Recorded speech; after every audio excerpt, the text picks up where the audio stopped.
Hello again, my name is Dr. Bill Johnson, and I really would love to welcome you again to another edition of Exploring Our Schools.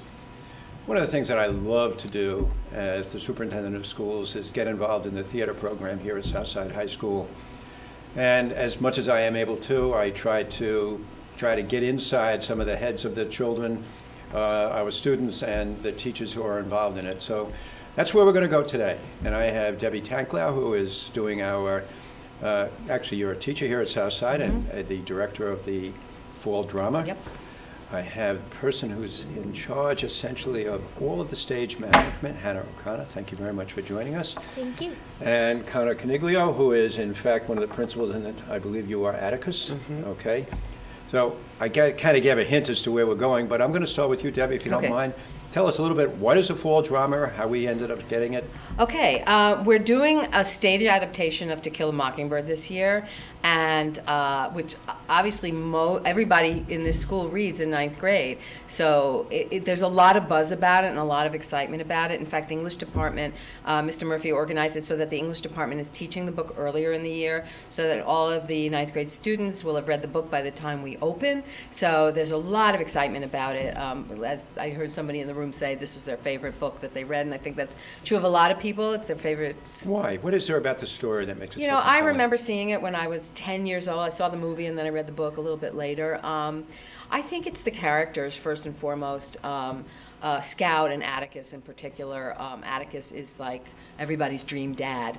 And Scout is just this bright, rebellious, spirited little girl whose spirit really leads us into this story. And I think we've been talking about this a lot. I think for me and for a lot of people, it's also their first experience of really gross injustice.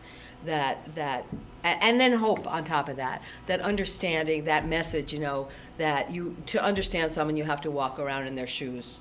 And so that lesson of compassion for the innocent characters, for Tom Robinson, for Boo Radley, and understanding that until you really know where somebody's coming from, you shouldn't judge, you shouldn't presume. Mrs. DuBose. I mean, there's so many characters. That lesson is taught through the racial lens, through just perhaps even the mental health lens, if you want to look at Boo Radley that way, or you can look at it in so many different dimensions. I mean, it's a remarkable book. Yeah, it really is. You feel the same way she does about the story itself? Yes, I think it's such a multifaceted entity, and it does a great job of teaching all these ideals and morals that might get lost if they were not taught in such a way. I mean, the way that each of the characters learns it in a different environment and by a different person, and they learn from someone that isn't Atticus, it's just it's reaffirming for them, and it strengthens their belief in what he's teaching them, and it makes them better people. Yeah. Before we get into the characters and your role, I'd love to hear from Hannah a little bit. I mean, you manage this, but you've got to know the story very well. Yeah. I mean, literally the entire thing from beginning to end. Yes. Tell me a little bit about your role in all of what we do here. Well, it started out where I spoke to Ms. Tanklow, and I had done, I was an assistant stage manager last year, but this is a little bit more involved. And so I spoke to her, and I got the script, and I read the script, and we did the auditions, and I had to, know the script before then, but having read the book was definitely really helpful, because last year's show, it was the dining room, and no one really knew it, so you had to spend a lot more time getting really familiar with it, but this is a different experience, because since we know it so well already, having read it in ninth grade, there was a lot of other things that we were able to focus on, because we knew the story so well. There's a real message here. I mean, this is we're trying to convey something. Yes. I mean, that this story is just not a story about some interesting people. There's something very, very compelling about it, and it is the message. Yeah, and I think the message is compassion. I really do. It's in the face of injustice and racism and prejudice that there are people in this town who are compassionate, who see the greater good, so you can end with a hope that because these people are there, that things will get better. even though the fact that the justice system in the town is corrupt and racist. And I think, it's funny, there's an ease, like Hannah was saying, in a way, with the dining room, we almost had to invent the characters. They were sketched in, and we had to say, well, who are, because there were these little vignettes, and we saw these people for 5 minutes at the most, and so we kind of had to create them. And here there's like this, it's like a warm bath kind of thing. It's like, we know these people, and it's just a question of, are we conveying them? How are we conveying them well? And we've done some, filling in some areas in the book where maybe it's not so clear about the mother and where Atticus went to law school, or what law school was like, what the town was like, where he met his wife, and things that either that we don't remember from the book or we just decided to throw out and make our own backstories. But there's an ease with it because we all know these characters so well. It's it's a lot of fun that way. Yeah. Okay, Dad, how do we become? So, how do you take on that role? I mean, think about it. It is, as Ms. Tanglow had said to me at one point, she said, it is going to be difficult for a 17-year-old boy to wrap his head around being a father of two in the middle of Macomb, Alabama, in the midst of such a racial and tense time. And it is quite difficult. I think that there's this element of, it's fear, but there's also this reassurance that because we know it so well and there is this familiarity with it, that you know that you can look inside yourself and find something that can motivate you, even if it isn't towards becoming a father. And if it's just, say, in the courtroom scene during his summation, it is a very powerful piece, and it's very moving, and regardless of the substitution that I put into it, I know that I can get what I need out of it and convey the message that it needs to convey. You use almost the third person, but it's not. Yeah. You become Atticus. I do, So yeah. this is now your message. Yeah, and I think How do you do that's, it's tough. It's something that, I know yesterday during our Act 2 run-through, I did get emotional, and I had to stop myself, and I had to, bring it back and bring it all in and find it in myself and say, okay, this is, you feel the passion and you found the through line. Now all you have to do is just do it and show them what you can do and show them what you believe. And it is, like you said, you become the character, and it's no longer how Atticus feels, it's how I feel and how Atticus and I become one. See, Atticus, to some extent, he delivered the message. Yes. Do you sense that in him? Are you? Yeah. At the start of the play, his one of his opening scenes is that he's speaking to all three of the kids and just saying, like, I believe that this is something I'd like to ask you to do, and then it sort of gets disregarded by them in a sense at the start, and he knows that, and he even says that I might be expecting too much, but as the time and the show progresses, he starts to see these moments in his children that are them realizing and understanding his message, and they come to that themselves because of the other people in the town that help him convey that message. And he sort of just is, at points he can sort of sit back and he knows that these kids are what he wants them to be and what he wants them to do for the world. This is really considered a period piece. Definitely, almost so definitely. The language, the setting, everything about it. You have to take on the character within the context of when they lived, but the message is it for us? It honestly is. I think that it's such an important time for us. How do you get to you used the word time. I was just going to use that myself. Transcending time. How do you get that feeling that you yes, there's this timelessness to it, and I think that when you set out to pick this play, you knew that, and you knew that there was a motivation for it. Well, I wanted to be clear because of the language, because some of it is is disturbing because of the period. I wanted to make it very clear that it was a memory piece. We have the narrator, Jean Louise, narrating her past life. So, and a lot of this will be done with lighting, a sort of a nostalgic feel to the softness to the lighting, we hope. And then she's always Well, here's the one who's in charge. Well, yeah. So, but also the set designer had this idea to put text on the text of the book, not so you could read it, but just to remind us that this is so there's kind of a distancing and an intimacy at the same time, because it's an incredibly intimate story of a family and of a town, but it is a book and it's a memory piece. So she's removed from it by about 20 years because of her life, and we're removed from it because it takes place during the Depression. So it's so important to sort of, it's a tough juggling act to capture the intimacy and the immediacy of the message, but also the fact that it was a different time and a different context. But I want to say about getting into the role, what happens too is that, as they act it, the kids and Connor, there's familial thing starts to develop, and there's certainly a really strong sibling relationship developed between the actors playing Jem and Scout. And then I remember there was this one day when there's one point where Jem is about to throw a rock, and he comes in and he goes, Jem! And they were like, oh! And they actually really reacted as if, their dad had yelled at them. So it just starts to kind of happen naturally because the relationships are built through interaction, not necessarily consciously. How do you do that? I mean, a lot of this is learned and practiced at home and away from others. It's not all done right here. It's outside. Of course. Like Ms. Tanklo's saying, the interactions that we have really do build and they cement that foundation. And when we build a foundation of that, that we have this relationship and we establish it, and once we create it, we can build on it. And by building on it, I mean that we can go back and in the rehearsals after we are off book and we're memorized, that's when it really starts to come together. And you can say to the actor, instead of worrying about their lines, they can worry about the people on stage. And it's no longer a play, it's reality.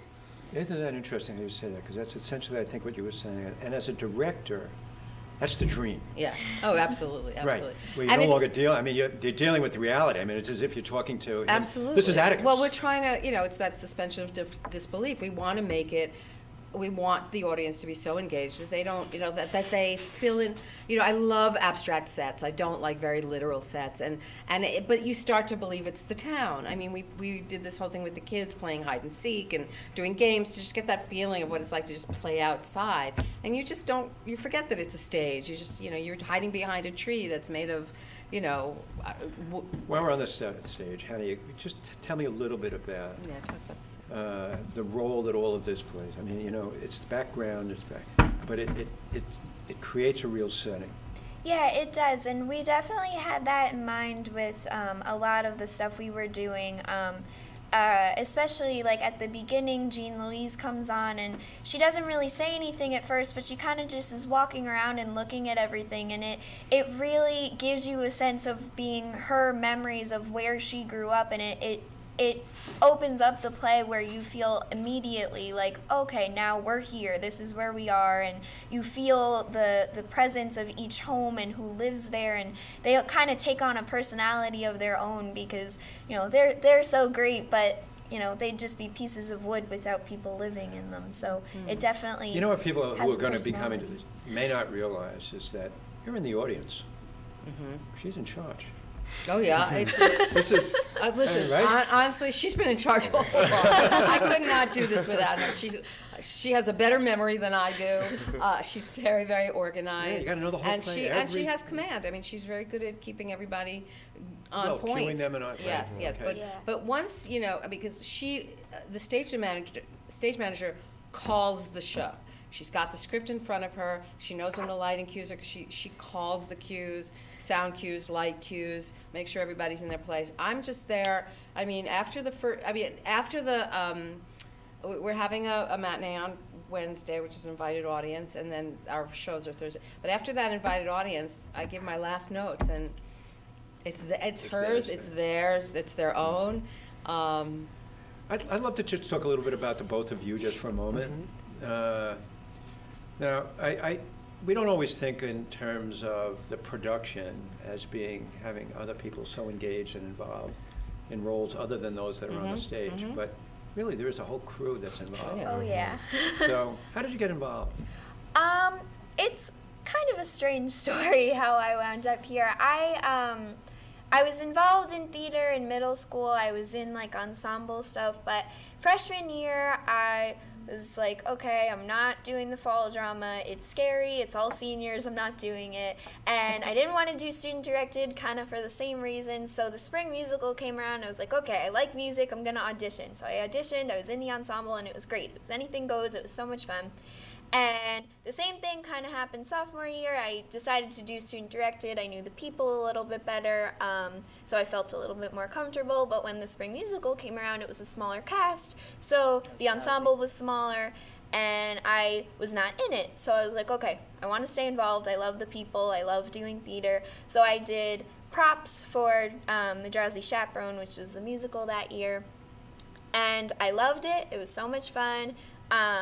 I was like, okay, this is what I'm doing. This is what I'm doing for the rest of high school. And haven't stopped since. So last year, like I said, I was the assistant stage manager, and it was great. And here I am now. You think you're going to continue? I would love to. I'd love to, yeah. I mean, it's hard to... It's hard to find programs sometimes. It's not so easily accessible, but I want to look. I want to find something. That's great. Good for you. Yeah. Now tell me a little bit about yourself and how you came. How I came to be. Well, as an actor, I was mainly a music kid, and up until middle school, I thought that was what I was going to do, that I was going to sing, and that was going to be my ticket, and I was good with that, and I was fine. I was ready to be on the wall downstairs, and I was perfect.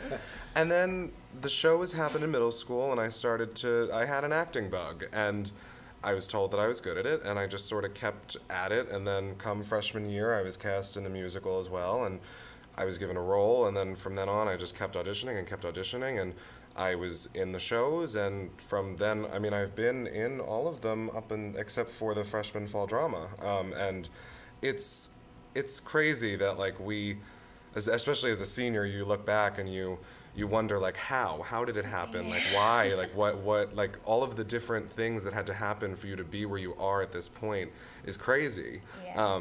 But I think that it was the right choice, and I think that, you know, I'm excited to further it and keep going and, you know, inspire people to do what I've done, and that's really the goal here. Well, part of asking the question is that you're a Southside student. I mean, you can aspire. I mean, you have to be willing to audition. Mm-hmm. Yeah. Put your life on the line. But it's all doable. Yeah. Yeah. We're really at the end. I can't believe that we got here Oh, this really? quickly. Oh, Yeah. God. Oh, really is right. I feel the same way, but Oh, I so we've see. got to kind of bring this to a Yeah. close. But Well, one of the things we didn't Yeah. do, by the way, when? Oh, absolutely, yeah. Hello? Actually, the performances are next Thursday, Friday, and Saturday. When you say next, give me the dates. Okay, the They are. 17th, 18th, and 19th of November at 7:30 p.m. Which is a Thursday, Thursday, Friday, Saturday, Right. 17, 18, 19, 7:30 p.m. 7:30 p.m. at Southside. At Southside in the High School auditorium. in the auditorium, yes. Good. All right, so now we're past that. Any last words? You were talking about Southside Theater the other Yes. day, so I would love to hear you say sort of what you were saying the other day. Theater is something that is very important to me. It's something that has made me the person that I am. And I think that, you know, there's always this fear that the people after you might not continue what you've set up, and, you know, that fear that, you know, you're leaving and you're not in control anymore, and that you fear for the future. But there isn't that fear. There's this, you have to know deep down that there always will be someone like me, someone like Hannah, someone like Miss Tanklow that will come along and will further that and keep it going. And it's such a wonderful place for us to be, and it's so unifying, and it brings every type of person together regardless of your background, and it's so welcoming, and I think it's such a positive experience for someone to have, especially in their high school career. I think that's important. I think Well, a I could lot have of said that better. Yeah, but I Holy think I smokes. just want to kind of emphasize that. I think some people, students at Southside think that theater is a clique, but it's not. It really is one of the most welcoming. If you want to do it, come on in. There's a place for you. Yeah. You know, Maybe as a Okay. character role, maybe backstage, but there's a role for everybody, and Well, that's everyone's the whole. welcome. Look, I really have to end this now. Yeah. But the beauty of having both of you here is to show how many different dimensions there are to putting on a theatrical production. So I thank you both. This was great. Thank you. I love to meet the principals in this, and Yeah. Debbie, you do a great job. Thank you you. so much. Thank you. I hope to see you on the 17th, 18th, and 19th. All right? Take care now. Thank you again for joining us, and we'll see you soon. Bye now.